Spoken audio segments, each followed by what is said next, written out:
पहली बात यह है कि मैंने अपना एक ड्रीम सेट किया था। जब मैं 8वीं क्लास में था तभी मैंने सोच लिया था कि मैं सिविल इंजीनियर बनूंगा। कुछ भी एक्सपीरियंस नहीं होता है, तो उस बेसिस पर मुझे जो काम मिलते थे वो बहुत छोटे काम होते थे। साथ सपना था 8वीं से मैंने डिसाइड कर लिया था कि मैं सिविल इंजीनियर बनूंगा, लेकिन कुछ भी हो वो उस ऑफिसर के सामने आप नहीं जा सकते। अगर तो मैं तो यही कहूँगा कि आपकी फर्स्ट प्रायोरिटी जो है वो गवर्नमेंट जॉब होनी चाहिए। अब एक बात सिंपल बता दूँ, जहाँ पर भी सिविल कंस्ट्रक्शन या फिर सिविल इंजीनियरिंग के रिलेटेड वर्क हो रहा है, ठीक है, वही सभी डिपार्टमेंट में आपको ये लाइसेंस देखने को मिलेंगे। मैं कि ये बिरयानी है जो कि आपको बनानी पड़ेगी, ठीक है, इसकी खिचड़ी नहीं करनी है।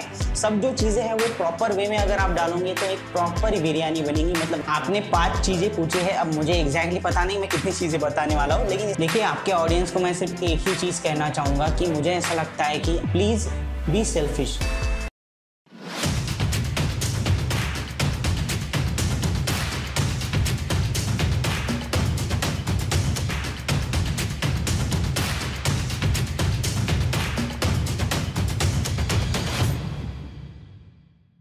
Hello guys, welcome back. आपका लर्न विद लर्नर्स के सेकेंड एपिसोड में स्वागत है।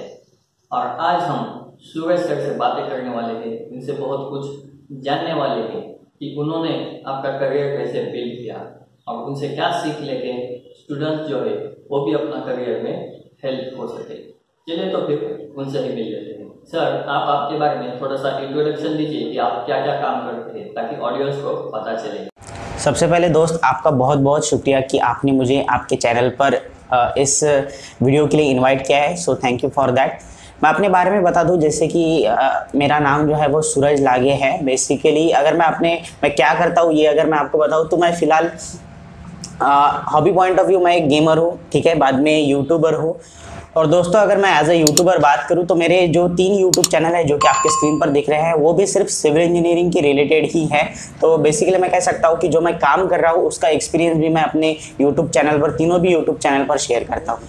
और उसके बाद मैं इन्वेस्टमेंट करता हूँ, लॉन्ग टर्म इन्वेस्टमेंट में बिलीव करता हूँ, इसका मतलब मैं इन्वेस्टर भी हूँ। लेकिन जो सबसे इम्पोर्टेंट बात है जो एज अ व्यूवर आपके लिए बहुत ज़्यादा इंपॉर्टेंट है कि मैं एक सिविल इंजीनियर हूँ और साथ ही साथ गवर्नमेंट कॉन्ट्रैक्टर हूँ, ठीक है।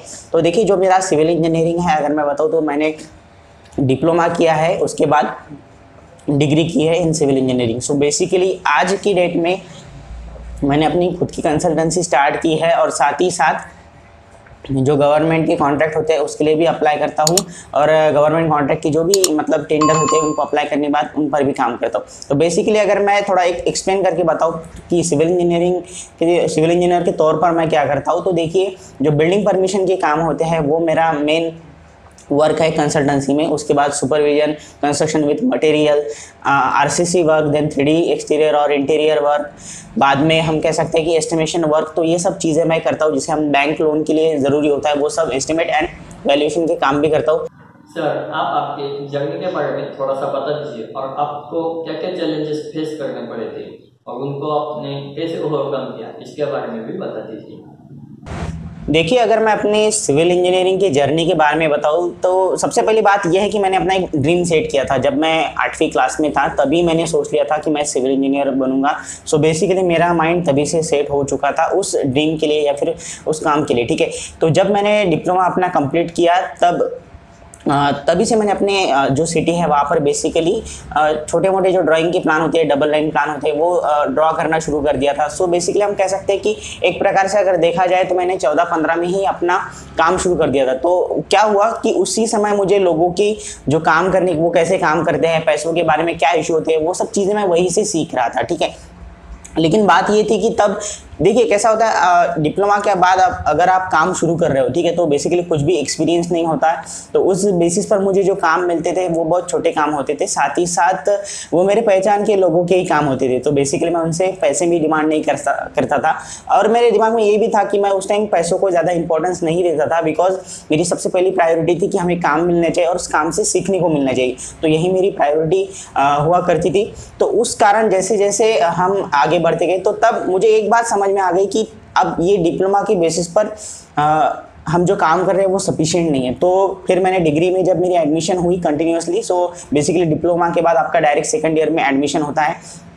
तो वहाँ पर मैंने एक बात हमेशा माइंड में रखी कि अगर मैं डिग्री कॉलेज में हूँ तो उस वक्त मैं किसी भी तरह के काम पर ध्यान नहीं दूंगा। उसका रीज़न ये था कि देखिए ये टाइम मुझे पता था कि ये टाइम जो ये 3 साल है डिग्री के वो मेरे लाइफ में फिर से आने वाले नहीं है। ये जो सब्जेक्ट मुझे पढ़ने हैं वो फिर से शायद मैं नहीं पढ़ पाऊंगा जितना मैं यहाँ पर इन 3 सालों में पढ़ सकता हूँ।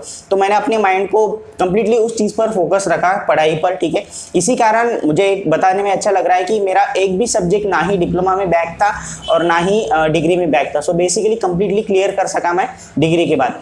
अब बात आती है कि जब मेरी डिग्री खत्म हो चुकी, देखिए ठीक है मेरा एक सपना था, 8वीं से ही मैंने डिसाइड कर लिया था कि मैं सिविल इंजीनियर बनूंगा। लेकिन क्या होता है ना, जब हम अपने एम को डिसाइड करते हैं तो वो पूरा क्लियर नहीं होता, ठीक है। और वो उम्र के साथ जैसे जैसे आप आगे बढ़ोगे तब आपकी वो जो विजन होता है वो क्लियर होते जाता है। वही बात मेरे साथ हुई कि ठीक है अब मैं सिविल इंजीनियर तो बन गए। ये 2017 की बात है जब मैं पास आउट हो गया था डिग्री से। अब मेरे लिए ये खुशी की बात थी कि ठीक है जो मैंने 8वीं क्लास में सोचा था वही मैं कंप्लीट कर चुका हूँ, सिविल इंजीनियरिंग। लेकिन मेरे माइंड में ये चीज़ ज़रूर थी कि सिविल इंजीनियरिंग करने वाला मैं अकेला नहीं हूँ, ठीक है। मेरे जैसे कई लोग हैं, तो मैं खुद को इंजीनियर नहीं कह सकता, बेसिकली सिविल इंजीनियर नहीं कह सकता। मेरे पास सिर्फ एक सर्टिफिकेट है। तो अब मुझे इस बात को जस्टिफाई करना था कि मुझे किस तरह से मैं खुद को सिविल इंजीनियर कह सकूँ। बेसिकली मुझे एक एक्सपीरियंस और एक काम की ज़रूरत थी ताकि मुझे लोगों का तो ज़्यादा इफेक्ट नहीं हो रहा था, लेकिन मैं खुद को कैसे कह सकूँ कि हाँ मैं एक सिविल इंजीनियर हूँ, ना कि सिर्फ civil engineer pass out student हूँ। तो उस केस में मैं आई थिंक 4 से 5 महीने घर पर रुका था, बिकॉज थोड़ा आराम चाहिए था, ऐसे मैंने सोच लिया था। तो उसके बाद मैं एक जगह इंटरव्यू के लिए गया कि जहाँ पर बेसिकली जॉब के लिए अप्लाई करना था। तो जब मैं वहाँ पर गया, मैं बेसिकली वहाँ पर एक लाइन थी, बैठने की भी जगह नहीं थी, लाइन में खड़े थे सभी लोग। मैं उस लाइन में लास्ट में था और वहाँ पर सभी मुझसे कई मतलब ज़्यादा जिनकी उम्र है वो लोग भी उस इंटरव्यू में थे। मतलब हम कह सकते हैं हमारे जो टीचर की, इवन आपके जो पेरेंट्स होते हैं उनकी उम्र के लोग उस इंटरव्यू के लिए आए थे। मैंने अपने मार्क्स देखे, सो अच्छे मार्क्स थे, ऑन एन एवरेज 85 के ऊपर ही मेरे परसेंटेज रहा करते थे अगर मैं बात करूँ 8वीं से। और इवन अगर मैं डिप्लोमा डिग्री कहूँ तो मैं एक एवरेज स्टूडेंट था। मैं बहुत ज़्यादा होशियार तो नहीं कहूँगा, लेकिन एक एवरेज स्टूडेंट था। तो वो देखकर मुझे ऐसा लगा कि शायद मैं किसी की कंपनी में काम करूँ या फिर किसी के लिए काम करूँ, इस चीज़ के लिए मेरी जो मैं कह सकता हूँ कि जो मार्क्स है या फिर मेरी जो क्वालिटीज़ है, ठीक है, वो उस चीज़ के लिए नहीं है। शायद मुझे सिविल इंजीनियरिंग करनी थी, ये तो मेरा फिक्स था। लेकिन अब ये भी फिक्स हो, जब मैं उस इंटरव्यू के लाइन में था तब मुझे ये पता चला कि मुझे किसी और के लिए काम नहीं करना है, ठीक है। सो बेसिकली मैं अपने घर पर वापस आ गया उस इंटरव्यू को दिए बगैर, ठीक है। मुझे पता भी नहीं अगर मैं इंटरव्यू देता तो आज कहाँ होता, वो मुझे कुछ पता भी नहीं। लेकिन जब मैं घर पर आया तब एक चीज़ तो क्लियर हो चुकी थी कि हमें किसी और के लिए काम नहीं करना है। अब मेरे सामने बस 2 ही कन्फ्यूजन थे। उसमें सबसे पहला कन्फ्यूजन ये था कि जो आपके साथ भी होगा कि चलो ठीक है अब खुद का बिजनेस करना है, ये तो एक अच्छी बात है, लेकिन एक और ऑप्शन आपके सामने रहता है, वो ये कि गवर्नमेंट जॉब, ठीक है। अभी आप दूसरी कंपनी में काम नहीं करोगे, लेकिन गवर्नमेंट के लिए अगर आप काम करते हो तो एक अच्छी आपको सैलरी मिलती है, बाद में पेंशन भी मिलता है, कई सारी सेफ्टी होती है।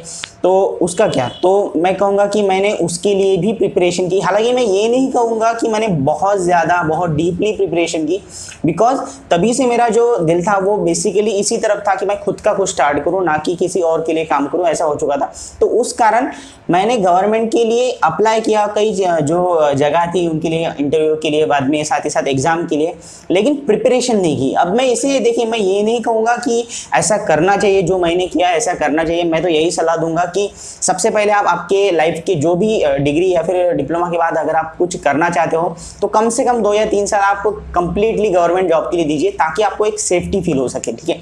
शायद ये बात मुझे उस समय समझ में नहीं आई, लेकिन अगर मैं खुद की बात करूं तो मुझे इस बात से मतलब कोई भी अफसोस नहीं है, बिकॉज मेरा एक उसी समय एक सेट हो चुका था कि मैं खुद के लिए काम करूंगा, खुद का कुछ स्टार्ट करूंगा।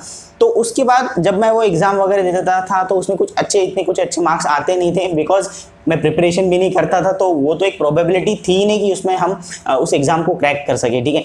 तो उसके बाद क्या चीज़ हुई कि अभी मैं सोचने लगा कि ठीक है यार, अभी एग्ज़ाम भी नहीं, मतलब हम ठीक से उसके लिए भी प्रिपरेशन नहीं कर रहे, किसी और कंपनी में काम भी नहीं करना चाहते, तो अब अपना जो डिसीजन है वो लेना ही पड़ेगा कि कुछ ना कुछ तो स्टार्ट करना पड़ेगा। सो बेसिकली आई थिंक दिसंबर 2017 में एट द एंड ऑफ 2017 हमने मतलब मेरे पिताजी के सपोर्ट से मैंने अपना एक ऑफिस स्टार्ट किया, ठीक है। सो बेसिकली कंसल्टेंसी ऑफिस, वहाँ पर वही काम करता था जो मैं 2014 में स्टार्ट किया था। वो ये था कि डबल लाइन प्लान बनाना, बाद में बिल्डिंग परमिशन। तो उस समय एक बात हुई जो मुझे ऐसा लगता है कि शायद मैं उस चीज़ के कारण ऊपर आया अपने सिटी में।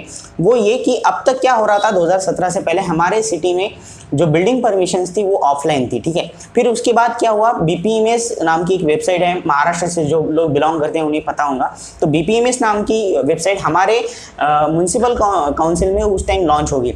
अब ये बात थी कि जितने भी करंट वहाँ पर प्रैक्टिसिंग इंजीनियर थे, आर्किटेक्ट थे, उन लोगों को सॉफ्टवेयर के बारे में ज़्यादा इन्फॉर्मेशन नहीं थी। और मेरा प्लस पॉइंट ये था कि मैंने 8वीं में ही अपना ऑटोकैड जो सॉफ्टवेयर है वो सीख लिया था। तो उसका फ़ायदा ये हुआ कि अब मुझे जो सॉफ्टवेयर है, जो बिल्डिंग परमिशन का ऑनलाइन सॉफ्टवेयर है, उसमें किसी भी तरह की तकलीफ नहीं गई। तो उस समय जब वो लॉन्च हुआ सॉफ्टवेयर, तो मैं कहूँगा कि वहाँ से लेकर अब तक मुझे किसी भी तरह मतलब पीछे देखने की ज़रूरत नहीं पड़ी। वहाँ से मुझे कंटिन्यूसली क्लाइंट मिलते गए, बेसिकली बिल्डिंग परमिशन के काम के लिए या फिर अपने ऑफिस वर्क के काम के लिए। तो वहाँ से मैं कहूँगा कि मुझे एक पिकअप मिला और मैंने उस अपॉर्चुनिटी को छोड़ा नहीं, ठीक है। देखिए क्या होता है, आपको जब अपॉर्चुनिटी मिलती है तो आपको ये लाइट भी लगनी चाहिए आपकी, बेसिकली आपको एक समझ भी होनी चाहिए कि ये आपका चांस है, ठीक है। तो उस वक्त मैंने उस चांस को ग्रैब कर लिया, पकड़ लिया, और उसी के कारण जो मेरी कंसल्टेंसी है बेसिकली वो ग्रो होती गई। अब क्या हुआ, जब मैं अपने सिटी में काम कर रहा था, बेसिकली मैं अपने तालुका लेवल पर काम कर रहा था, मेरा जो होम टाउन है। लेकिन उसके बाद वही सॉफ्टवेयर जो है, या फिर मैं कहूँगा कि वही जो अपॉर्चुनिटी जो है वो मुझे जिला लेवल पर यानी डिस्ट्रिक्ट लेवल पर मिली, तो मैंने वो भी नहीं छोड़ी। अब क्या हुआ, वहाँ पर भी मैं गया, बाद में वहाँ पर भी एक अपना छोटा सा ऑफिस सेटअप किया, बाद में वहाँ पर भी उसी तरह से मुझे रिस्पांस मिला। अब मेरी जो मतलब रीच थी वो बहुत ज़्यादा बढ़ गई, जो तालुका लेवल पर थी उसके के साथ डिस्ट्रिक्ट लेवल पर।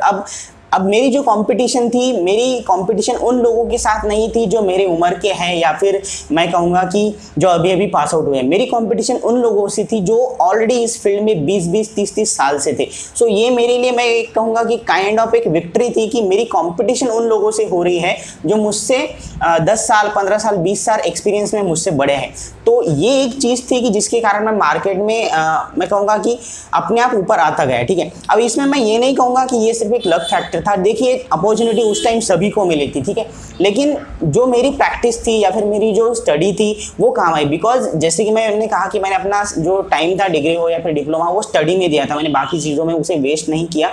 सो बेसिकली जो सिविल इंजीनियरिंग के थ्योरेटिकल कंसेप्ट थे वो मेरे क्लियर थे, उसी की वजह से मैं ये अच्छे से कर सका ये सभी काम। साथ ही साथ जो सॉफ्टवेयर था, जैसे कि ऑटोकैड के बारे में मैंने बताया कि ऐसा नहीं है कि मैंने सीखा। देखिए आज के डेट में कई लोग सॉफ्टवेयर सीखते हैं, लेकिन अगर आप उनसे कहो कि ये काम करना है तो उन्हें वो काम नहीं आता। मेरा ऐसा नहीं था, जब मैंने सीखा तभी से आज तक मैं वो सॉफ्टवेयर प्रैक्टिस कर ही रहा हूँ, यानी मैं उस पर काम कर ही रहा हूँ ऑटोकैड पर। तो मुझे दिक्कत नहीं की। बेसिकली ये कहूँगा कि अपॉर्चुनिटी मिलना ठीक है, ये एक लक फैक्टर हो सकता है, लेकिन उसे अपने वे में या फिर अपने ही पक्ष में लाना ये आप पर डिपेंड करता है। तो लकीली तो मुझे अपॉर्चुनिटी मिल गई, लेकिन because of my efforts and मैं कहूँगा टैलेंट। देखिए खुद को अगर आप इंपॉर्टेंस दे रहे हो तो उसमें कोई गलत नहीं है, तो ठीक इसी तरह मैं कहूँगा कि उस समय जो मैंने अपना टाइम पढ़ाई में दिया था, बाद में प्रैक्टिस में दिया था, तो बेसिकली वो काम करने लगा और अब मुझे मतलब रिकग्नाइजेशन मिलने लगी। मुझे अपने सिटी में या फिर अपनी जो डिस्ट्रिक्ट थी वहाँ पर पहचानने लग गए लोग अपने काम के लिए। अब ये मेरे लिए बहुत मैं कहूँगा कि एक सक्सेस टाइप सिचुएशन थी कि जो मैंने एम किया था कि मुझे सिविल इंजीनियर इस तरह से लोग जाने, ना कि ऐसे जाने कि हाँ इन्होंने सिविल इंजीनियरिंग की है, ये अभी पास आउट हुए। तो आप समझ सकते हो कि विथ इन 2 ईयर, मैं कहूँगा कि मुझे इतना टाइम नहीं लगा, विथ इन 2 ईयर मुझे जो चाहिए था कि मुझे लोग सिविल इंजीनियर जाने, तो वो मुझे सब कुछ मिल गया। अब इसका जो क्रेडिट जाता है वो मैं 100% कहूँगा कि मैं पर्सनली खुद को देता हूँ। बिकॉज अगर उस समय अगर मैंने पढ़ाई में ध्यान नहीं दिया होता तो शायद मेरी सिचुएशन वही होती कि पास आउट स्टूडेंट है, ठीक है। अगर मैंने ऑटोकैड की प्रैक्टिस इतनी अच्छी तरीके से की नहीं होती तो शायद वो जो अपॉर्चुनिटी थी, वो जो ऑनलाइन सॉफ्टवेयर था, वो मेरे किसी काम का नहीं होता था। सो बेसिकली आपके जो लोग कहते हैं कि प्रैक्टिकल ही नॉलेज इंपॉर्टेंट होता है, थ्योरेटिकल कुछ नहीं होता, तो इसीलिए मैं कहता हूँ कि जब आप पढ़ाई कर रहे हो, जब आप कॉलेज में हो या फिर किसी भी सॉफ्टवेयर को स्किल को अगर सीख रहे हो, तो उसकी थ्योरी, उसकी प्रैक्टिकल सभी चीज़ों को इंपॉर्टेंस दीजिए। ऐसा नहीं होता कि सिर्फ प्रैक्टिकल चीज़ें होती है, जो फील्ड पर होती है वही। आप जिस समय में हो उस समय में रहकर अगर काम करोगे तो बेसिकली वो आपको फ्यूचर में बेनिफिट देगा। So yes, I will say that कि ये मेरी अब तक की जर्नी रही। अब इसमें दूसरे फैक्टर आते हैं, जैसे फॉर एग्जांपल ये तो होगी एक कंसल्टेंसी पॉइंट ऑफ व्यू। अब मैं कॉन्ट्रैक्टर कैसे बना? देखिए मेरा जो बैकग्राउंड है, मैं कहूँगा कि थोड़ा फाइनेंशियल, मैं ये नहीं कहूँगा कि बहुत ज़्यादा मजबूत है लेकिन वीक भी नहीं है। तो मेरे लिए एक फाइनेंशियल रिस्क लेना कोई मतलब ज़्यादा रिस्की काम नहीं था, ठीक है। तो उस केस में हमने थोड़ी बहुत जो लाइसेंस होते हैं सभी बेसिकली लाइसेंस के लिए अप्लाई किया, पीडब्ल्यूडी का हो, जेडपी का हो या फिर किसी अदर डिपार्टमेंट का, सभी डिपार्टमेंट के लिए मैंने अप्लाई किया। और आपसे भी मैं यही रिक्वेस्ट करूँगा कि अगर आपकी डिग्री या फिर डिप्लोमा खत्म हो चुका है तो उसके बाद सभी लाइसेंस के लिए अप्लाई कर दीजिए, ठीक है। तो उसके बाद क्या हुआ कि वो लाइसेंस अप्लाई करने के बाद मुझे लाइसेंस के बारे में समझ में आने लगा कि अब देखिए, अब तक जो पढ़ा था वो तो किताबों से पढ़ा था, ठीक है, लेकिन अब मैं प्रैक्टिकली फील्ड पर काम कर रहा था। अब मुझे लाइसेंस के बारे में पता था, काम कैसे होता है ये सब पता चल रहा था। तो मुझे पर्सनली ऐसा लगा कि जो अब तक मैंने बताया ये तो एक सिविल इंजीनियर या फिर एक कॉन्ट्रैक्टर की जर्नी थी कि किस तरह से मैं आगे बढ़ा, ठीक है। लेकिन तब मुझे एक बात पता चली कि ठीक है, मैं इन 2-3 सालों में ऊपर आ गया, लेकिन शायद हर किसी के लिए इतना आसानी से ऊपर आना पॉसिबल नहीं है अगर उनके पास एक प्रॉपर गाइडेंस नहीं है। तो यही सोचकर मैंने एक अपना यूट्यूब चैनल भी क्रिएट किया, सिविल कॉन्ट्रैक्टर इस नाम से, जो कि आपके स्क्रीन पर दिख रहा है। तो धीरे धीरे मैं उस चैनल पर भी काम करने लगा, बाकी जो स्टूडेंट होते हैं, फ्रेशर स्टूडेंट, उनको भी हेल्प करने की कोशिश करने लगा। सो बेसिकली इस तरह से मैं सिविल इंजीनियर के बाद एक सिविल इंजीनियर यूट्यूबर बन गया। आप आपके कॉलेज के दिनों के बारे में थोड़ा सा बता दीजिए, और अभी के जो कॉलेज स्टूडेंट्स हैं उनको किन किन चीज़ों पे ज़्यादा फोकस करना चाहिए ताकि उनको करियर बनाने में हेल्प हो सके, इसके बारे में थोड़ा एक्सप्लेन कीजिए।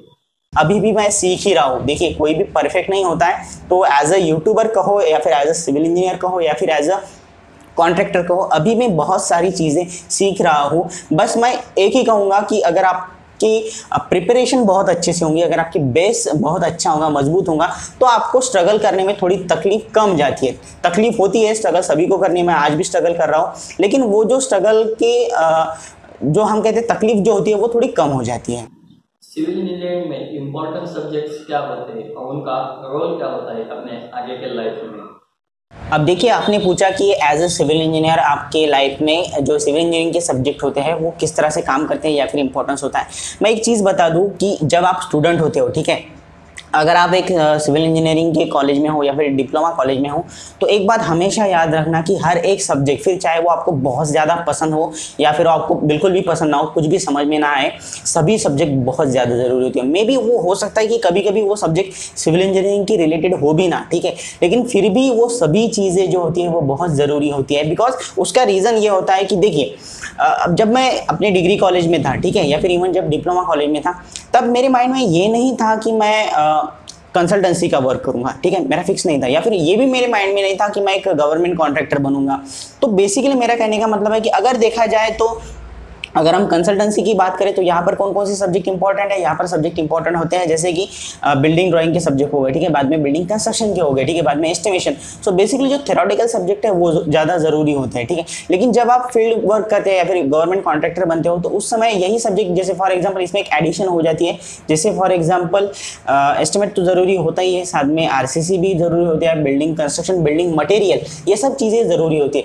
तो देखिए, मैं ये नहीं कहूँगा कि एक स्पेसिफिक सब्जेक्ट आपके लिए ज़रूरी होता है या नहीं होता है, कोई भी आप देखिए, अगर मैं सिंपल, अगर मैं देखिए, मैं ब्रिज या फिर डैम की तो बात नहीं कर रहा, लेकिन मैं कहूँ कि अगर आपको एक सिंपल एक रूम भी कंस्ट्रक्ट करनी है तो वहाँ पर फाउंडेशन से लेकर फिनिशिंग तक के काम होते हैं। सो फाउंडेशन बेसिकली क्या हुआ कि जो सॉइल मैकेनिक्स है वो सब उसमें आ गया, ठीक है, फाउंडेशन स्टडी जो होता है वो आ गया। बाद में आप ऊपर आ रहे हो तो जो आपका सॉइल स्टार्ट है उसके बारे में भी आपको स्टडी करनी है, ये सब हो गया फाउंडेशन रिलेटेड, ठीक है। अब इसका एक प्लानिंग करना है, सो बेसिकली इंजीनियरिंग ड्राइंग आ गया, आपकी जो बिल्डिंग ड्राइंग है वो आ गया। बाद में मटेरियल सिलेक्ट करना है कि किस तरह की ब्रिक्स यहाँ पर होनी चाहिए, सो बिल्डिंग मटेरियल सब्जेक्ट आ गया। बाद में इसमें RCC रहेगा, रेनफोर्समेंट रहेगा, सो बेसिकली RCC सब्जेक्ट आ गया। तो मैं ये नहीं कहूँगा कि कोई एक सब्जेक्ट बहुत ज़्यादा ज़रूरी होता है। एज ए स्टूडेंट आपका ये काम होगा कि अगर आपको एक अच्छा इंजीनियर बनना है तो उस केस में सभी सब्जेक्ट को सही तरीके से देखना है, एक ही वे में देखना है, किसी भी तरह का भेदभाव नहीं करना है उस सब्जेक्ट के साथ। And most important thing is that कि अगर आपको कोई सब्जेक्ट अच्छा लग रहा है तो फिर तो कोई दिक्कत ही नहीं है, आप उसमें बहुत अच्छे से इंटरेस्ट लोगे, अच्छे से पढ़ोगे। लेकिन मान लीजिए कि अगर आपको कोई सब्जेक्ट बहुत ज़्यादा मुश्किल जा रहा है तो मैं हाईली रिकमेंड करूंगा कि जिस व्यक्ति को इसके बारे में पता है, आपके टीचर हो सकते हैं, दोस्त हो सकते हैं या फिर इवन प्राइवेट कोचिंग क्लासेस हो सकते हैं, उनसे चर्चा कीजिए। बिकॉज अगर एक सब्जेक्ट में आप कमजोर रह गए तो वो आपके लाइफ में एज ए सिविल इंजीनियर आपको कहीं ना कहीं अफेक्ट करेगा, ठीक है। सो बेसिकली मेरा तो यही हाईली रिकमेंडेशन यही रहेगा कि आप सभी सब्जेक्ट की तरफ ध्यान दीजिए और सभी सब्जेक्ट में खुद को इंप्रूव करने की कोशिश कीजिए, ताकि एज ए सिविल इंजीनियर आपको लाइफ में किसी भी तरह के इशू को फेस ना करना पड़े। इस पैंडेमिक की वजह से बहुत सारे जो लोग प्राइवेट में जॉब करते थे उनको बहुत सारी दिक्कतें फेस करनी पड़ी, और लेकिन जो गवर्नमेंट के एम्प्लॉय थे उनको वो दिक्कतें नहीं फेस करनी पड़ी। तो फिर इस समय के जो स्टूडेंट्स हैं उनको ऐसा लगता है कि हमें गवर्नमेंट एग्जाम के लिए प्रिपरेशन करनी चाहिए ताकि हमें हमारा फ्यूचर सिक्योर हो सके। तो फिर आपका इसके बारे में क्या राय है, मतलब आपकी ओपिनियन क्या है गवर्नमेंट एग्जाम के बारे में? मतलब वहाँ पे तो बहुत सारा कंपटीशन होता है, ये थोड़ा क्लियर कर दीजिए ताकि स्टूडेंट्स को हेल्प हो सके कि उनको गवर्नमेंट एग्जाम के लिए प्रिपेयर करना चाहिए या फिर कोई अलग ट्राई करना चाहिए। देखिए, जैसे कि मैंने वीडियो में पहले ही बताया कि अगर हम गवर्नमेंट एग्जाम की या फिर गवर्नमेंट जॉब की अगर बात करते हैं तो मैं तो एक बात सिंपल कहूँगा कि इंडिया में गवर्नमेंट जॉब से अच्छा कोई भी जॉब नहीं है। फिर आप चाहे कितना भी अच्छा बड़ा बिजनेस करो, ठीक है, एट द लास्ट कोई ना कोई ऑफिसर होता है कि जो आपके काम को रोक सकता है, ठीक है। फिर कुछ भी हो वो उस ऑफिसर के सामने आप नहीं जा सकते अगर एक लीगली या फिर लॉ के हिसाब से देखा जाए। तो मैं तो यही कहूँगा कि एक सेफ्टी पॉइंट ऑफ व्यू, बाद में एक कांस्टेंट जो एक फिक्स टाइम पर जो सैलरी मिलती है, तो एक फाइनेंशियल सेफ्टी की बात अगर करें तो मैं तो यही कहूँगा कि आपकी फर्स्ट प्रायोरिटी जो है वो गवर्नमेंट जॉब होनी चाहिए। अब देखिए, कुछ लोग ये कहेंगे कि पैंडेमिक की सिचुएशन है या फिर कॉम्पिटिशन है तो गवर्नमेंट की क्या सिचुएशन होगी, तो क्या गवर्नमेंट जॉब में अभी स्कोप नहीं है। मैं एक बात क्लियर बता दूं, कंपटीशन सिर्फ यहाँ पर नहीं है कि गवर्नमेंट जॉब के लिए आप प्रिपरेशन कर रहे हो। जैसे कि जिस बिजनेस में मैं हूँ उसमें भी कंपटीशन है। अगर आपने कल अगर ऑफिस स्टार्ट कर दिया तो कोई गारंटी नहीं है कि आपको ही सब लोग काम देंगे, ठीक है। सो बेसिकली ये कंपटीशन यहाँ पर भी है। आप किसी भी फील्ड में जाओ, ठीक है, जब आपने आपके कॉलेज में एडमिशन ली थी फिर उसी समय भी आपकी एडमिशन ईजिली नहीं हुई थी, उस समय भी आप एक कॉम्पिटिशन के थ्रू ही गुजरे हो। तो मैं ये कहूँगा कि पहली बात तो आज इंडिया में because of population and education competition अब एक कॉमन चीज हो गई है। आप किसी भी एक कुछ आप अच्छा काम करो बुरा काम करो, सभी कामों में आपको कंपटीशन मिलेगा ही मिलेगा। तो आपकी प्रायोरिटी सेट होनी चाहिए कि अगर आपको सबसे पहला जो आपका टारगेट है, मैं ये कहूँगा कि जब आप डिग्री पास आउट हो जाते हो, ठीक है, बाद में डिप्लोमा पास आउट हो जाते हो, तो उसके बाद आपकी जो सबसे पहली प्रायोरिटी होती है कि हमें पैसा मिलना चाहिए या फिर कुछ चीज़ें मिलनी चाहिए। मैं ये जो चीज़ें हैं मैं इस पर ज़्यादा फोकस नहीं करूँगा। मैं कहूँगा कि आपका सबसे पहला जो ये होना चाहिए कि आपको गवर्नमेंट जॉब को ग्रैब करना है, ठीक है। आपको एक्सपीरियंस, ये सब चीज़ें आपको बाद में मिलेंगी, ठीक है। आप कभी भी फील्ड में उतर सकते हो, फिर चाहे प्राइवेट की बात करें या फिर हम कह सकते हैं कि जो जैसे खुद का बिजनेस जैसे मैं स्टार्ट कर रहा हूँ, या आप कभी भी स्टार्ट कर सकते हो, ठीक है, इसकी कोई लिमिट नहीं है। लेकिन गवर्नमेंट का जो इशू है वो ये है कि पहली बात की उम्र की जो होती है, एज लिमिट होती है, वो एक बात। दूसरी बात ये कि आज आप एक कॉलेज से पास आउट हो चुके हो, आपको पता है किस तरह से बैठना है, किस तरह से पढ़ाई करनी है, ठीक है। आज अगर मैं कोई किताब लेता हूँ तो मैं उस तरह से नहीं पढ़ सकता था जिस तरह मैं अपने कॉलेज टाइम में पढ़ता था। सो बेसिकली आपका जो स्टडी से मन होता है वो निकल जाता है। सो मैं ये हाईली रिकमेंड करूँगा, आपकी इच्छा हो या ना हो, ठीक है, मैं डायरेक्टली कह रहा हूँ कि आपकी इच्छा हो या ना हो, लेकिन फिर भी आपको कम से कम, मैं मिनिमम बोल रहा हूँ, कम से कम 2 साल आपको गवर्नमेंट जॉब को देनी ही चाहिए। बिकॉज इससे क्या होता है कि जब आप वो गवर्नमेंट एग्जाम के लिए प्रिपरेशन करोगे 2 साल, अगर आप उसमें उस एग्जाम को अगर क्रैक कर देते हो, ठीक है, अगर वो जॉब आपको मिल जाती है तो आपकी फाइनेंशियल जो सिक्योरिटी है वो तो कंप्लीट हो ही जाती है। साथ ही साथ आगे चल के आप उस जॉब को छोड़ सकते हो अगर आपको लगता है कि ये मेरे लिए सही नहीं है। बाद में आप आपका बिजनेस शुरू कर सकते हो या फिर किसी और कंपनी में काम कर सकते हो, ये एक डिसीजन हो सकता है। लेकिन अगर आपने ये प्रिपरेशन नहीं की, अगर ये 2 साल या फिर 3 साल अगर आपने नहीं दिए और आप आपके प्राइवेट कंपनी में कहिए या फिर खुद के बिजनेस में अगर फेल हो गए, तो आपके माइंड में ये जिंदगी भर रहेगा, ये अफसोस रहेगा कि काश मैं उस समय गवर्नमेंट जॉब के लिए प्रिपेयर करता तो शायद आज मुझे XYZ गवर्नमेंट जॉब होता। सो मैं ये कहूँगा कि इस रिग्रेट से अगर आपको बचना है, ठीक है, तो इस केस में आपको कम से कम 2 साल देने ही होंगे, ताकि आपको एक एटलीस्ट मन की शांति मिल जाए कि ठीक है, मैंने कम से कम प्रिपेयर तो किया, कम से कम मैंने ट्राई तो किया। उसके बाद ये सब ऑप्शन रखिए कि मुझे अनुभव चाहिए, बाद में मुझे खुद का बिजनेस शुरू करना है, तो ये सब चीज़ें उसके बाद आएंगी। सो मैं ये कहूँगा कि पैंडेमिक की सिचुएशन हो, कंपटीशन हो या फिर कुछ भी हो जाए, गवर्नमेंट जॉब को सबसे पहले ऊपर रखो और सबसे आगे रखो। बी या बीटेक के बाद करियर ऑप्शंस क्या होते हैं एक इंजीनियर को? अब देखिए, मान लीजिए आपका जो एजुकेशन है वो कंप्लीट हो चुका है, बीई कहिए, बीटेक कहिए या फिर इवन डिप्लोमा भी कहिए, तो उसके बाद आपके सामने बहुत सारे ऑप्शन होते हैं एज अ सिविल इंजीनियर। मुझे ऐसा लगता है कि जितने ऑप्शन सिविल इंजीनियर को है, मुझे नहीं लगता कि किसी भी अदर इंजीनियरिंग फील्ड को है। जैसे फॉर एग्जाम्पल अगर मैं बात करूँ, यहाँ पर सबसे पहला जो ईजी ऑप्शन होता है, जैसे कि मैंने बताया, वो यही कि आप गवर्नमेंट के एग्जाम के लिए प्रिपरेशन कर सकते हो। अब इसमें भी चॉइस है, ऐसा नहीं है कि अगर आपने बी या फिर बीटेक कंप्लीट किया है तो जरूरी नहीं है कि आप सिविल इंजीनियरिंग के रिलेटेड ही पोस्ट के लिए अप्लाई कीजिए। अगर आप चाहें तो अदर भी जो गवर्नमेंट एग्जाम है उसके लिए प्रिपेयर कर सकते हो, that may B of other department, ठीक है। तो वो तो आपकी चॉइस रहेंगी, ठीक है। बाद में जो रहता है वो ऑप्शन होता है कि किसी और कंपनी में काम करना। अब देखिए, मैं ये कहूँगा कि जो आपका ऑप्शन है वो ठीक है, ये मैटर करता है कि आप खुद का बिजनेस शुरू कर सकते हो, किसी और कंपनी में काम कर सकते हो या फिर गवर्नमेंट जॉब के लिए प्रिपरेशन कर सकते हो। लेकिन मैं ये कहूँगा कि जब आप ऑप्शन के बारे में सोचते हो तो बहुत सारे ऑप्शन है। ये एक पॉजिटिव पॉइंट भी है और नेगेटिव भी है, क्योंकि बहुत सारे ऑप्शन होने की वजह से हमें फोकस करने के लिए बहुत ज़्यादा कन्फ्यूजन है, बिकॉज किस तरफ जाए, ठीक है। तो मैं एक बात क्लियर करूँगा, जैसे कि मैंने ब्रेक लिया था, मैंने कहा था कि मैंने कम से कम आई थिंक 4 से 5 महीने का ब्रेक लिया था, उसके बाद एक डिसीजन लिया था। तो मैं एक बात कहूँगा कि डिग्री होने के बाद या फिर डिप्लोमा, जो भी आपका फाइनल क्वालिफिकेशन रहेगा, एजुकेशन रहेगा, वो कंप्लीट होने के बाद एक ब्रेक लीजिए, दैट मे बी 3 और 4 मंथ, और वहाँ पर सोचिए कि सच में अब आपको किस सब्जेक्ट में इंटरेस्ट है। I am not talking about any field, I am talking about the subject, कि अब आपको किस सब्जेक्ट में इंटरेस्ट है। जैसे अगर मैं मेरी बात करूँ तो मेरा जो इंटरेस्ट था वो building drawing, estimation and costing, इस सब्जेक्ट में था, ठीक है। मेरा आरसीसी की तरफ ज़्यादा नहीं था, या फिर मैं कहूँगा कि अदर किसी भी सब्जेक्ट की तरफ नहीं था, मेरा इस सब्जेक्ट की तरफ था। तो इसीलिए मैंने कंसल्टेंसी की फील्ड चूज़ की, ठीक है। सबसे पहला ऑप्शन मेरा कंसल्टेंसी रहा। तो यही बात आपके रिलेटेड रहेंगी कि आप पहले ये डिसाइड कीजिए कि आपको किस सब्जेक्ट में इंटरेस्ट है, बाद में उस सब्जेक्ट के रिलेटेड जो फील्ड है वहाँ पर आप जा सकते हो। अब फील्ड का मतलब क्या हुआ, देखिए गवर्नमेंट में तो कोई ऑप्शन नहीं है आपके पास, वहाँ पर तो आपको सभी सब्जेक्ट को प्रिपेयर करना है और सभी के लिए ट्राई करना है। लेकिन जब आप एक प्राइवेट कंपनी के लिए जा रहे हो या फिर खुद के बिजनेस के लिए जा रहे हो, तो आपके पास अभी चॉइस है। जैसे फॉर एग्जांपल मान लीजिए आपका जो इंटरेस्ट है वो बिल्डिंग मटेरियल के लिए, बिल्डिंग कंस्ट्रक्शन, इन सब्जेक्ट के लिए, बेसिकली जो साइट पर वर्क हो रहा है उसके लिए है, तो आपको किसी ऑफिस वर्क करने में वो मज़ा नहीं आएगा या फिर आप कर भी नहीं पाओगे, ठीक है। तो उसकी तरफ आपको प्रिपरेशन नहीं करनी है। आपकी जो प्राइवेट या फिर खुद के बिजनेस की जो प्रिपरेशन रहेगी वो आपके लिए वे रहेगा सबसे अच्छा, कि आप जो भी सब्जेक्ट है जो प्रैक्टिकली यूज़ होते हैं उन सब्जेक्ट को यूज़ करके आप प्रिपेयर कीजिए उन कंपनी के लिए, ठीक है। तो यही बात थ्योरेटिकल पर भी बात कहेंगे कि अगर आप थ्योरी में बहुत अच्छे हो, आपको बहुत ज़्यादा आरसीसी वर्क करना अच्छा लगता है, मतलब कैलकुलेशन वर्क अच्छा लगता है, देन बिल्डिंग ड्राइंग, ये सब चीज़ें अच्छी लगती है, तो फिर आप या तो खुद की कंसल्टेंसी स्टार्ट करो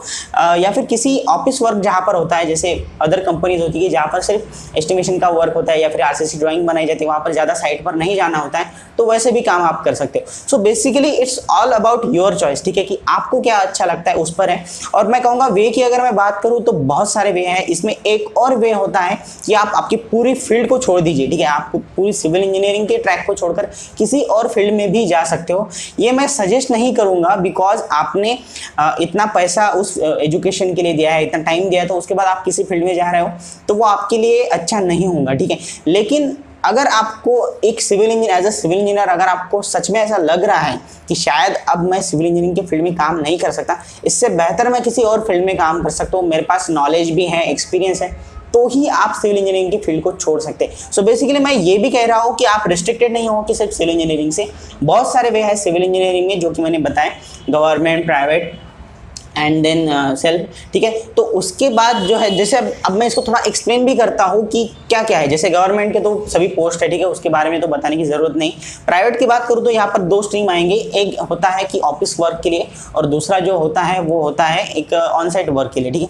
अब जो बिजनेस है, बिजनेस में बहुत ज़्यादा फील्ड है। जैसे for example consultancy field, basically office work, that may B RCC work, that may B drawing work, तो ये हुआ एक हम कहेंगे कि ऑफिस वर्क के लिए। दूसरा होता है कि ऑन साइट, यानी कि आपको साइट पर जाना है, वो विथ मटेरियल भी हो सकता है कंस्ट्रक्शन, यानी किसी का कंस्ट्रक्शन करके देना, ठीक है, या फिर सिर्फ सुपरविजन कि आप सिर्फ बताएंगे, टेक्निकल गाइडेंस देंगे, वो हो सकता है।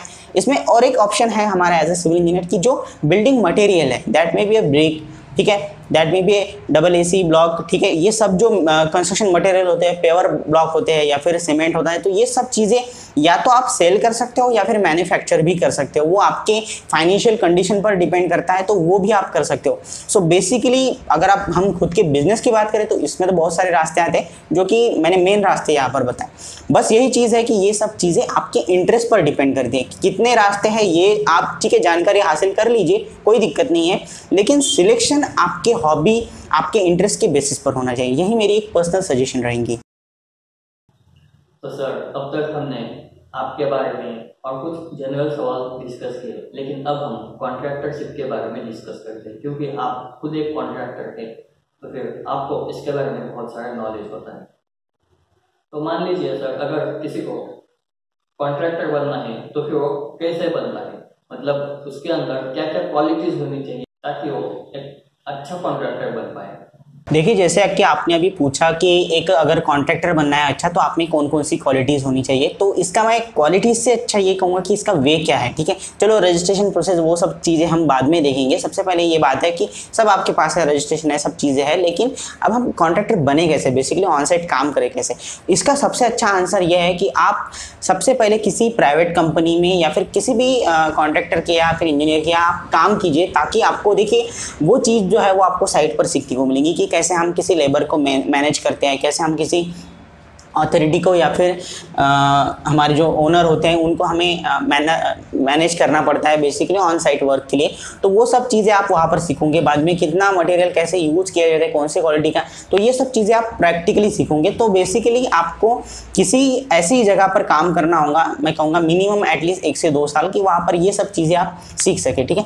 उसके बाद बात यह आती है कि अगर आपको कॉन्ट्रैक्टर बनना है, ठीक है, तो फिर स्किल सेट की अगर मैं बात करूँ तो ये रहेंगी कि सबसे पहले कि जैसे मैंने बताया कि प्रैक्टिकल नॉलेज आपको होना चाहिए, उसी के साथ आपको जो आपका थ्योरेटिकल नॉलेज है वो भी होना चाहिए। मैं एग्जांपल दे रहा हूँ कि सीमेंट का ग्रेड क्या होता है, कंक्रीट का ग्रेड क्या होता है, या फिर कंसिस्टेंसी क्या है, ये सब चीज़ें आपको किसी कॉन्ट्रैक्टर की तरफ या फिर किसी इंजीनियर से आपको नहीं मिलेंगी, वो आपको खुद पता होनी चाहिए, और ये आप आपके कॉलेज में पढ़े होते हैं। सो बेसिकली थ्योरेटिकल नॉलेज भी ज़रूरत है। अब बात आती है कि इसमें 2 जो एक्स्ट्रा चीज़ें हैं जो मुझे ऐसा लगता है कि कॉन्ट्रैक्टर में ज़रूर होनी चाहिए, पैसा वगैरह ये सब बात की चीज़ें है, वो ये सबसे पहले कम्युनिकेशन स्किल। जैसे कि मैंने बताया कि आपको सभी के साथ एक प्रॉपर कम्युनिकेशन स्किल के साथ ही आप काम कर सकते हो, ठीक है।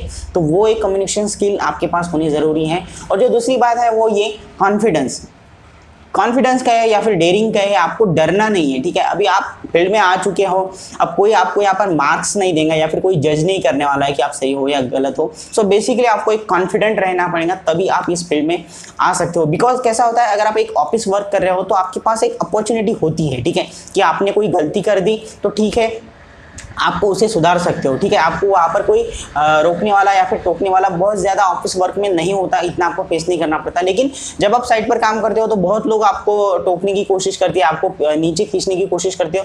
तो मैं यही कहूँगा कि आपको आपके काम पर भरोसा होना चाहिए, आपके टैलेंट पर आपको भरोसा होना चाहिए, और आप जो कर रहे हो उस चीज़ में आप कॉन्फिडेंट होनी चाहिए। सो बेसिकली कॉन्फिडेंस भी एक मैटर करता है एक कॉन्ट्रैक्टर बनने के लिए।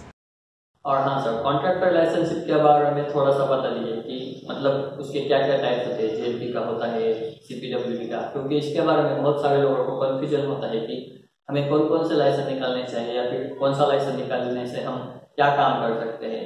इसके बारे में थोड़ा सा बता दीजिए, और उन लाइसेंस में क्या क्या डिफरेंस होता है ये भी थोड़ा एक्सप्लेन कीजिए। अगर मैं टाइप ऑफ यहाँ पर कॉन्ट्रैक्टर लाइसेंस कहूँगा तो इसमें टाइप ऑफ से अच्छा रहेगा कि लिस्ट ऑफ कॉन्ट्रैक्टर रजिस्ट्रेशन या फिर लिस्ट ऑफ कॉन्ट्रैक्टर लाइसेंस। सबसे पहला जो एक सिविल इंजीनियर के लिए कॉमन है, जो मोस्ट ऑफ द जगहों पर यूज होता है, वो होता है पीडब्ल्यूडी का। I am not talking about CPWD, I am simply talking about PWD. उसके बाद आता है जिला परिषद का। देखिए, पीडब्ल्यूडी का लाइसेंस और जेडपी का लाइसेंस जो है वो आप आपके जो सिंपल डिग्री या फिर डिप्लोमा है उसके बेसिस पर भी अप्लाई कर सकते हो। लेकिन जो अदर लाइसेंस है जैसे कि सीपीडब्ल्यूडी लाइसेंस, ये जो लाइसेंस होते हैं इसके लिए आपको एक अच्छा खासा फाइनेंशियल डॉक्यूमेंटेशन दिखाना पड़ता है, साथ ही साथ आपका एक्सपीरियंस दिखाना पड़ता है। तो उस केस में मैं कहूँगा कि सीपीडब्ल्यूडी का लाइसेंस इनिशियली आपके लिए नहीं होता है। जब आप एक सक्सेसफुल पीडब्ल्यूडी या फिर जेडपी के कॉन्ट्रैक्टर बन जाओगे उसके बाद आप सीपीडब्ल्यूडी के लाइसेंस के लिए अप्लाई कर सकते हो। पर्सनली सजेशन यही रहेंगी कि आपका जो सीक्वेंस होना चाहिए लाइसेंस के लिए अप्लाई करने के लिए वो होना चाहिए सबसे पहले पीडब्ल्यूडी लाइसेंस के लिए, और उसके बाद अदर जितने भी लाइसेंस रहेंगे उसके लिए आप अप्लाई कर सकते हो। अगर किसी को लाइसेंस के लिए अप्लाई करना है तो फिर उसकी प्रोसीजर क्या होती है और उसका मतलब एलिजिबिलिटी क्राइटेरिया क्या होता है?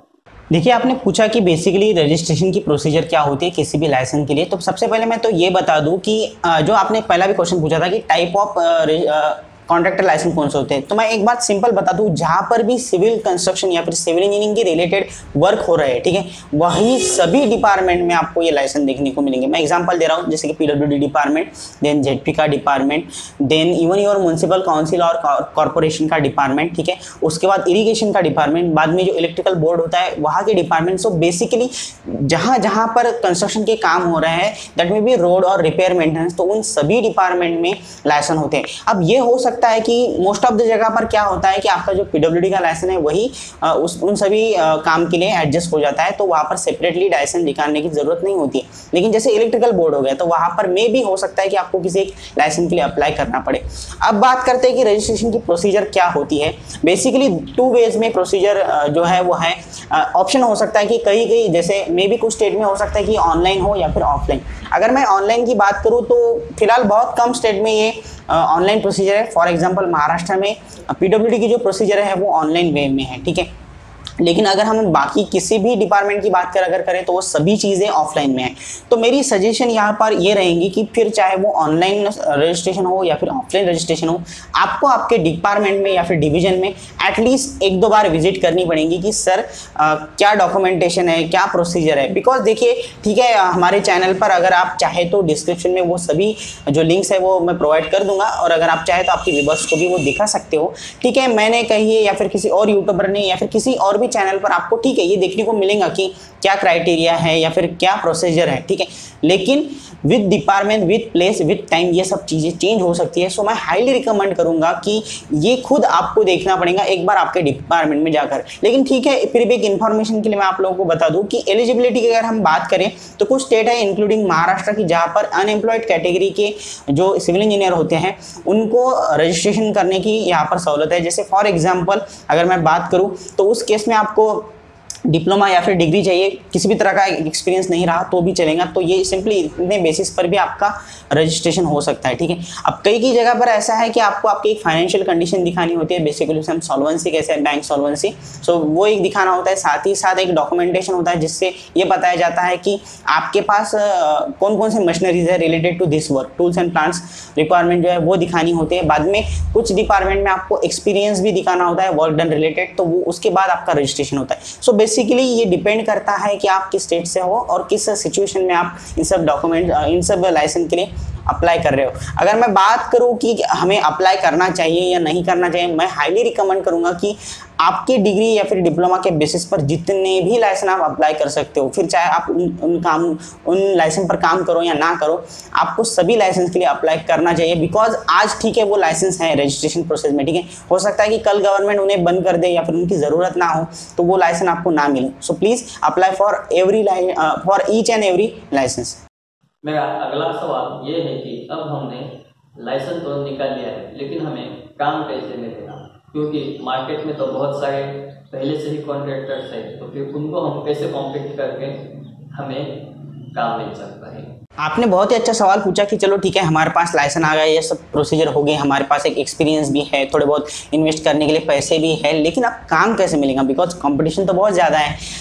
अगर मैं यहाँ पर आपको एक शॉर्ट में बताऊँ तो सिंपल सी चीज़ ये है कि आपको ट्राई करना होगा, ठीक है। काम के लिए आपको ट्राई करना होगा। वो ट्राई कैसे करना है या फिर क्या प्रोसीजर है वो एक मैं कह सकता हूँ एक 5-10 मिनट में तो मैं बता नहीं सकता, तो इसलिए मैं आपको सेपरेटली एक लिंक दे दूंगा, वहाँ पर आप पूरी कंप्लीट प्रोसीजर देख सकते हो कि किस तरह से आपको काम मिल सकता है। बस मैं यहाँ पर एक चीज़ कहूँगा कि आपको अगर काम करना है तो उस केस में कौन कौन सी चीज़ें आपके पास होनी चाहिए मिनिमम, उसके बाद ये सब ट्राई वगैरह आप कर सकते हो। मिनिमम जो होता है वो आपका ये कि पहली बात तो आपके पास आपका लाइसेंस होना चाहिए, रजिस्ट्रेशन होना चाहिए। बाद में आपके पास आपका इनकम टैक्स होना चाहिए, रिटर्न इनकम ITR जिसे हम कहते हैं 3 सालों का, ठीक है। फिर चाहे वो मतलब CA से बात करके आप पूछ सकते हैं कि अगर मैं कॉन्ट्रैक्टर लाइसेंस के लिए ITR भर रहा हूँ तो कितना होना चाहिए, तो वो बेसिकली आपके पास होना चाहिए। बाद में GST का रजिस्ट्रेशन आपके पास होना चाहिए, ठीक है। उसके बाद अगर पॉसिबल है तो आपके पास वर्क डन होना चाहिए, जो कि इनिशियल बेसिस पर नहीं होता, लेकिन कैसे आप वर्क डन भी हासिल कर सकते हो वो भी मैंने अपने एक वीडियो में बताया है। तो अगर आप अलाउ करेंगे तो वो जो वीडियो है आपके डिस्क्रिप्शन में आप ऐड कर सकते हो, मैं प्रोवाइड कर दूंगा। तो इससे क्या होगा कि आपकी डॉक्यूमेंट लेवल पर या फिर लीगल लेवल पर आपकी प्रोबेबिलिटी बढ़ जाएंगी काम के लिए। मैं एग्जांपल देता हूँ कि मान लीजिए 2 लोग हैं जिन्होंने रजिस्ट्रेशन करके रखा है, उनके पास लाइसेंस है। एक जो बंदा था उसे इसके बारे में कुछ भी नहीं पता था, तो उसके पास सिर्फ रजिस्ट्रेशन है और वो देख रहा है कि मुझे काम कब मिलेगा या फिर काम कैसे मिलेगा। दूसरा बंदा है जिसको हमने ये सब डॉक्यूमेंट बताया, तो उसके पास ये सभी डॉक्यूमेंट की लिस्ट है, सभी डॉक्यूमेंट उसके रेडी है। सो आसान सी बात है कि उसकी प्रोबेबिलिटी ज़्यादा है जिसके पास ये सब चीज़ें हैं, बिकॉज पैसा हो गया या फिर पॉलिटिकल पहचान होगी, ये सब चीज़ें बाद में आती है। सबसे पहले आता है कि आपकी डॉक्यूमेंटेशन रेडी है या नहीं है। अब आपने एक और चीज़ पूछी कि जैसे बहुत सारे सीनियर यहाँ पर हमारे हैं कि जो कॉन्ट्रैक्टरशिप कर रहे हैं, तो उनको हम कैसे कम्पीट करें। मैं यहाँ पर सिंपल बात कह दूँ कि यहाँ पर एज या फिर उम्र ये सब चीज़ें मैटर नहीं करती। यहाँ पर मैटर करता है कि आपकी काम की क्वालिटी कैसी है, ठीक है, आप कितने फास्टली उस काम को एग्जीक्यूट कर रहे हो विद अ प्रॉपर क्वालिटी, और साथ ही साथ आपकी जो कम्युनिकेशन है, वो पॉलिटिकल सपोर्ट जो है आपका, ये सब चीज़ें बाद में फाइनेंशियल आपकी जो स्टेटस है, ये सब कैसे है। मैं प्रैक्टिकली कहूँगा कि देखिए ये ऐसा नहीं है कि आपने लाइसेंस निकाल लिया अब आपको काम मिलेगा, या फिर आपको काम मिल गया अब आपको तकलीफ नहीं जाएगी। आपको एक प्रैक्टिकल अप्रोच रखना पड़ेगा, आपको खुद को इस तरह से तैयार करना पड़ेगा। एक पॉलिटिकल सपोर्ट हो गया, बाद में एक डिपार्टमेंटल सपोर्ट हो गया, आपका खुद का technical experience and technical knowledgeable support हो गया। तो इन सब चीज़ों को मिलाकर आपको जो काम होते हैं उसमें आप कॉम्पीट कर सकते हो अदर लोगों के साथ। बिकॉज क्या होता है, ठीक है, लोग उम्र में बड़े होंगे, उनके पास ज़्यादा एक्सपीरियंस होगा, लेकिन उनके पास may be most of the cases में ऐसा होता है कि उनके पास टेक्निकल नॉलेज नहीं होता, ठीक है। तो ये आपका प्लस पॉइंट हो सकता है। अब कई पर टेक्निकल नॉलेज होता है लेकिन उनके पास फाइनेंशियल या फिर पॉलिटिकल सपोर्ट नहीं होता, तो ये आपका पॉजिटिव पॉइंट हो सकता है। सो बेसिकली मैं कहूँगा कि ये बिरयानी है जो कि आपको बनानी पड़ेगी, ठीक है, इसकी खिचड़ी नहीं करनी है। सब जो चीज़ें हैं वो प्रॉपर वे में अगर आप डालोगे तो एक प्रॉपर बिरयानी बनेगी, मतलब एक आप अच्छे कॉन्ट्रैक्टर बनोगे कि उसको अदर किसी भी कॉन्ट्रैक्टर से आप कम्पीट अगर करोगे तो आप ही आगे बढ़ोगे। सो बेसिकली ये बिरयानी आपको बनानी पड़ेगी, यही मैं यहाँ पर सजेशन दे सकता हूँ। कॉन्ट्रैक्टर का काम छोड़ के और कौन कौन से ऐसे काम है या फिर बिजनेस आइडियाज है जो कि इंजीनियर कर सकता है। जैसे कि मैंने आपको बताया कि अगर आप एक कॉन्ट्रैक्टर फील्ड को छोड़ दे या फिर इवन आप अगर साइट वर्क को छोड़ दे तो बहुत सारे ऑप्शन हैं। अगर मैं सिंपल मेरी भी बात करूँ तो आप देख सकते हो कि आज यूट्यूब या फिर हम किसी भी एक टीचिंग प्लेटफॉर्म पर अगर जाते हैं तो वहाँ पर भी आप जो आपके जूनियर है या फिर जो भी लोग हैं उनके साथ अपना एक्सपीरियंस शेयर कर सकते हो या फिर एक सब्जेक्ट पढ़ा सकते हो। अब आप में से कुछ लोग कहेंगे कि सर ये तो कोई भी कर सकता है या फिर इसमें कोई स्कोप नहीं है। देखिए ऐसा नहीं है। आज भी अगर आप किसी एक मैं एग्जांपल दे रहा हूँ आरसीसी सब्जेक्ट के बारे में, अगर आप यूट्यूब पर जाओगे तो ठीक है बहुत सारे वीडियो होंगे, हज़ारों वीडियो होंगे, ठीक है, लेकिन वो प्रॉपर वे में नहीं है, ठीक है। तो अगर आपको उस सब्जेक्ट का नॉलेज है और अगर आप उस वे में अगर वीडियोज़ बनाओगे या फिर मैं कहूँगा कि एक आप खुद का एक ऐप बनाओगे तो आप एक टीचिंग सेक्टर में भी अच्छी तरीके से काम कर सकते हो। फिर चाहे वो एक ऑनलाइन सेक्टर हो या फिर ऑफलाइन, आप दोनों भी मेथड में काम कर सकते हो। सो बेसिकली टीचिंग ये भी एक अच्छा वे है, इसमें अर्निंग भी है, सेटिस्फैक्शन भी है कि आप एक आपके लोगों के लिए काम कर रहे हो, तो वो भी एक है, पैसा तो मिलेगा ही ऑब्वियसली उसमें। साथ ही साथ इसमें एक और चीज़ है कि जब आप टीचिंग करते हो तो आप सबसे ज़्यादा किताबों से जुड़े होते हो, तो उस केस में आपके लिए किसी गवर्नमेंट एग्जाम के लिए प्रिपेयर करना वो भी एक अच्छा वे हो सकता है। सो हाँ, मैं ये कह सकता हूँ कि टीचिंग या फिर यूट्यूब प्लेटफॉर्म या फिर कोई और भी एक प्लेटफॉर्म जहाँ पर आप पढ़ा सकते हो वो भी एक अच्छा वे हो सकता है। साथ ही साथ जैसे कि मैंने इनिशियली बताया था कि आप अगर चाहे तो जो मटेरियल होते हैं बिल्डिंग कंस्ट्रक्शन के रिलेटेड वो भी सेल कर सकते हो या फिर मैन्युफैक्चर करते हो, ये डिपेंड करता है आपके फाइनेंशियल कैपेसिटी के ऊपर, ठीक है। साथ ही साथ मैं एक बात कहूँगा कि जैसे मैंने पहले ही बताई थी कि ज़रूरी नहीं है कि आप सिर्फ सिविल इंजीनियरिंग के रिलेटेड ही चीज़ें कीजिए। अगर आप में वो क्वालिटीज़ है, अगर आप में किसी फील्ड के रिलेटेड इंफॉर्मेशन आपके पास है, एक्सपीरियंस है, नॉलेज है, तो आप हो सकता है कि वहाँ पर मैं एग्जांपल दे रहा हूँ, अगर आप कोई ऐप प्रिपेयर करें या फिर कोई वेबसाइट बनाए जहाँ से अगर लोगों को हेल्प हो सकती है तो वहाँ से भी आपको रोज़गार मिल सकता है, ठीक है।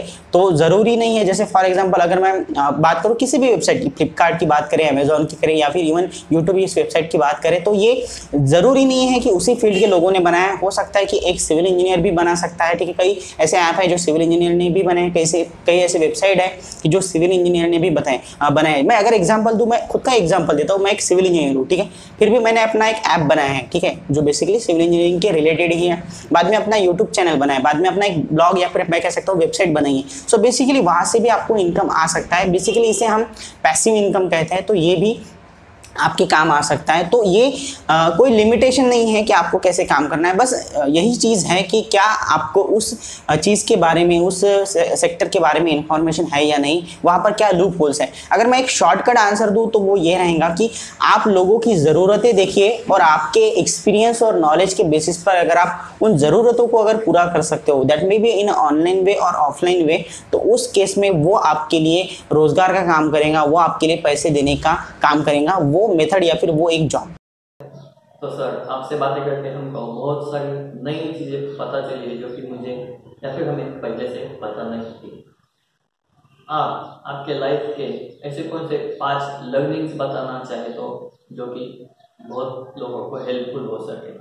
आपने 5 चीज़ें पूछी है, अब मुझे एग्जैक्टली पता नहीं मैं कितनी चीज़ें बताने वाला हूँ, लेकिन इसमें सबसे पहली चीज़ ये है कि आप सपना देखना मत छोड़िए, ठीक है। जैसे कि मैंने अपना एक सपना देखा था 8वीं क्लास में, तो मैं ये कहूँगा कि आप सपना देखना शुरू कीजिए, ठीक है। बाद में सपना देखने के बाद बस उसे भूल नहीं जाना है या फिर उसे इग्नोर नहीं करना है। दूसरी बात ये रहेंगी कि आपको उस सपने को पूरा करने के लिए कोशिश करनी चाहिए, ठीक है। और वो जो एफर्ट रहेगा वो कुछ ऐसा नहीं रहेगा कि नॉर्मल वे में करना है, चलो ठीक है इसलिए करना है। वो आपका ज़िंदगी का सबसे इम्पोर्टेंट एम होना चाहिए या फिर प्रायोरिटी होनी चाहिए। इस तरह से आपके एफर्ट्स होने चाहिए, ठीक है। दूसरा रहा ये वे। तीसरा जो मेरा सजेशन रहेगा वो ये कि जब आप एफर्ट्स कर रहे हो, ठीक है, बहुत सारे डिस्ट्रैक्शन आपके लाइफ में आएंगी। That may B of relationship हो सकता है, आपके फैमिली मैटर्स हो सकते हैं, बहुत सारी चीज़ें हो सकती है। तो मैं कहूँगा कि फोकस जो है, ठीक है, वो बहुत ज़रूरी है। एक जब आप काम शुरू करते हो, एग्जीक्यूशन पर शुरू करते हो, उसके बाद फोकस वहाँ पर जो है वो बहुत ज़रूरी है, उस एफर्ट्स पर, ठीक है। बाद में जो चौथी चीज़ है वो ये कि जब आप उस चीज़ को हासिल कर ले, ठीक है, बिकॉज जब आप एक सपना देखते हो, उसमें एफर्ट्स डालते हो, उसके बाद उस पर फोकस रहते हो, कंसिस्टेंसी आपकी रहती है, तो उसके बाद जब हो सकता है कि आपका सपना पूरा हो या ना हो, ठीक है। लेकिन इसके बीच में जो चौथी बात है वो ये है पेशेंस, ठीक है। फिर चाहे आप गवर्नमेंट प्रिपरेशन करो, प्राइवेट में काम करो या फिर किसी और जगह पर या फिर खुद का बिजनेस करो, पेशेंस बहुत ज़रूरी है, ठीक है। सबूरी आपके पास होनी चाहिए, शांति सबूरी अगर आपके पास रहेंगी, बिकॉज आपके लाइफ में बहुत सारे हर्डल्स आएंगे, ऊपर नीचे बहुत सारी चीज़ें होंगी, तो उसके कारण मैं कहूँगा कि आपके जो कॉन्फिडेंस है वो गिर सकता है। इसलिए आप में एक पेशेंस होना चाहिए कि नहीं ठीक है, कुछ भी हो जाए मुझे ये समय निकाल लेना चाहिए, आज बुरा समय है, कल अच्छा समय आएगा। तो ये सब चीज़ें आपको इस तरह से सोचना पड़ेगा, जो मेरे लाइफ में बहुत बार हुआ है, मैंने अपने दोस्तों के साथ भी शेयर किया है। लेकिन ये जो चौथा फैक्टर है पेशेंस, ये बहुत ज़रूरी है। पांचवा बहुत इंपॉर्टेंट फैक्टर है, जब आप ये सब 4 चीज़ें कर लोगे, जो पांचवा जो पॉइंट रहेगा वो रहेगा आपके लाइफ में आएंगी सक्सेस, ठीक है। अब देखिए, सबसे पहले तो मैं क्लियर कर दूं कि सक्सेस नाम की कोई चीज़ होती नहीं है, ठीक है। सक्सेस बेसिकली एक मिथ है। अगर देखा जाए तो सक्सेस सिंपली एक प्रोसेस है, ठीक है, या फिर एक साइकिल है। आपको सक्सेस आज मिल गया उस काम में, लेकिन आप वहाँ पर अगर रुक गए तो फिर किसी काम की बात नहीं। आपको आपके सक्सेस को या फिर आपकी जो भी हम कह सकते हैं जो भी प्रोसेस है उसके ग्रो करना पड़ेगा उसमें, ठीक है। तो बेसिकली सक्सेस जो है वो एक मिथ है, यह आपको समझना होगा। इसका पांचवा पॉइंट ये है कि आपको बेसिकली कहीं पर भी अगर आप हो, जहाँ जो भी आपकी सिचुएशन है, आप सक्सेसफुल हो चुके हो, तो खुद को सक्सेसफुल, ठीक है, वो एक जो खुशी होती है कि ठीक है मैं सिविल इंजीनियर बन गया, ठीक है अब मुझे सिविल इंजीनियर पहचानते हैं, यहाँ पर आपका सक्सेस खत्म नहीं होना चाहिए। आप में इंप्रूवमेंटेशन जरूरी है। आप कंटिन्यूसली जो आज हो उससे बेहतर आप कल बनोगे, ये आपकी सोच होनी चाहिए। सो बेसिकली पांचवा पॉइंट है इंप्रूवमेंट। तो ये मेरी एक 5 मैं कहूँगा कि सजेशन आपके व्यूअर्स के लिए और आपके लिए हो सकती है। सर, जाते जाते अगर आप कुछ ऑडियंस को कहना चाहते हैं तो? देखिए, आपके ऑडियंस को मैं सिर्फ एक ही चीज़ कहना चाहूँगा कि मुझे ऐसा लगता है कि आज के जो भी टाइम चल रहा है, फिर चाहे वो कोविड की सिचुएशन हो या फिर उसके पहले की सिचुएशन हो, कंपटीशन भरी सिचुएशन हो, मैं एक बात कहूँगा कि प्लीज़ बी सेल्फिश। आप खुद के लिए स्वार्थी बनिए, तभी आप ग्रो करेंगे। आपकी जो सक्सेस है या फिर फेलियर है, ये सब चीज़ें आपकी रिस्पॉन्सिबिलिटी है। इसमें ना सरकार जिम्मेदार रहेंगी, ना आपके पेरेंट्स जिम्मेदार रहेंगे, ना आपके दोस्त जिम्मेदार रहेंगे। इसके लिए अगर कोई जिम्मेदार है, फिर वो चाहे आपका फेलियर हो या फिर आपका सक्सेस, इसके लिए आप खुद जिम्मेदार हैं। तो प्लीज़ सेल्फिश बनिए। सेल्फिश बनने का मतलब ये नहीं है कि किसी और को नीचा दिखाना या फिर किसी और को इग्नोर करना। सभी को साथ लेके चलिए, लेकिन खुद की ग्रोथ पर ध्यान दीजिए। ऐसा नहीं होना चाहिए कि आप आपकी ग्रोथ पर ध्यान नहीं दे रहे हो, बस बाकी चीज़ों पर ही फोकस कर रहे हो। मैं इसका अगर एग्जांपल दूं तो ये रहेगा कि जो इंडिया में सिचुएशन चल रही है या फिर किसी भी कंट्री में सिचुएशन चल रही है, उन चीज़ों पर आप अपना समय मत दीजिए। वो आपके लिए टाइम पास टॉपिक है, ठीक है, उससे आपको कोई फायदा नहीं हो रहा। आप उन चीज़ों पर समय दीजिए, आप उन चीज़ों पर आपका एफर्ट्स डालिए कि जिससे आपको कुछ आउटपुट मिलेगा। सो बी सेल्फिश, आपको स्वार्थी बनना पड़ेगा, तभी आप लाइफ में आगे बढ़ सकते हो। मेरे बारे में अगर बताऊँ तो मैं कभी भी उन चीज़ों में अपना टाइम नहीं देता जिसमें मेरा कुछ भी फायदा ना हो। फायदे का मतलब सिर्फ पैसा नहीं होता, वो एक थॉट प्रोसेस होती है कि मे भी हो सकता है कि आपको कुछ सीखने को मिले, वो भी एक आपका फायदा है, ठीक है। जैसे कि अगर मैं बताऊँ तो मैंने आप लोगों के साथ इंटरेक्शन इसलिए किया बिकॉज जो हमारे दोस्त हैं, एक अच्छा इंसान मुझे मिला, ठीक है, एक अच्छे इंसान से मेरी दोस्ती हो गई। सो बेसिकली ये मेरा स्वार्थ है। सो इसी तरह से आपको स्वार्थी बनना पड़ेगा, किसी का नुकसान ना करते हुए आप स्वार्थी बनेंगे। यही मेरी आपके ऑडियंस को एक सजेशन रहेगी। Thank you. तो थैंक यू सर कि आप यहाँ पर आए, आपका वैल्यूएबल समय निकाल के और आपका एक्सपीरियंस आपने हमें शेयर किया, जो कि बहुत ही हेल्पफुल रहेगा हमारे आने वाले करियर में। और ऐसा नॉलेज भी हमको जो मिल गया जो हमें पहले नहीं था, तो थैंक यू। हाँ दोस्तों, एक रिक्वेस्ट करना चाहूँगा कि जो हमारे दोस्त हैं उन्होंने बहुत अच्छा ये यूट्यूब चैनल बनाया है, जहाँ पर वो एक उनके हिसाब से जो एक्सपर्ट लोग हैं, हालांकि हम एक्सपर्ट तो नहीं हैं, लेकिन एक्सपर्ट लोगों को इनवाइट करते हैं। बाद में उनके जो इंटरव्यू होते हैं उनसे कुछ लोगों को मदद हो सकती है। तो इनका बहुत एक अच्छा एक वे है, मुझे अच्छा लगा इनके चैनल पर एक अपना भी एक वीडियो आया तो मुझे एक बहुत अच्छी फीलिंग आई है। तो मैं ये कहूँगा कि आप इनके चैनल को ज़रूर सब्सक्राइब कीजिए और ये जो वीडियो है साथ ही साथ अदर इनके जो भी वीडियोज़ है वो और लोगों के साथ भी शेयर कीजिए। और हाँ, अगर आपको ये वीडियो अच्छा लगता है जो और इनका जो ट्राई है, ठीक है, इनकी जो एक कोशिश है, जो एक हम कह सकते हैं लोगों के लिए कर रहे हैं, तो मैं कहूँगा कि इस कोशिश के लिए, इस एफर्ट्स के लिए एक लाइक तो ज़रूर बनता है। Thank you.